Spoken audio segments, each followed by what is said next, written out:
Hello guys, আজ তোমাদের সাথে শেয়ার করবো আমাদের দুপুরের মেনুতে ঠিক কী কী ছিল। ফার্স্টে ছিল বড়ি দিয়ে পালং শাক দিয়ে একটা মাছের ঝোল, আর এখানে ছিল সমস্ত সবজি দিয়ে বাঁধাকপি দিয়ে মাছের মাথা দিয়ে একটা চচ্চড়ি, আর এখানে ছিল চিংড়ি মাছ।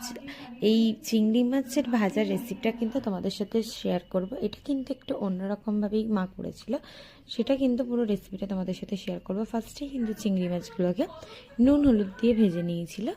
তারপরে এখানে কড়াইতে কিছু পরিমাণ পেঁয়াজ দিয়ে পেঁয়াজটা ভালো করে ভেজে নিয়ে নাড়াচাড়া করে এখানে কিন্তু টমেটোগুলো দিয়ে অল্প পরিমাণ নুন দিয়ে এগুলোকে কিন্তু ভালো করে ভেজে নিতে হবে। তারপরে লঙ্কার গুঁড়ো দিয়ে আরও ভালো করে এটাকে কিন্তু একদম কষিয়ে নিতে হবে। আর এখানে দেখো কয়েকটা কাঁচা লঙ্কা চিড়েও মা দিয়ে দিয়েছে।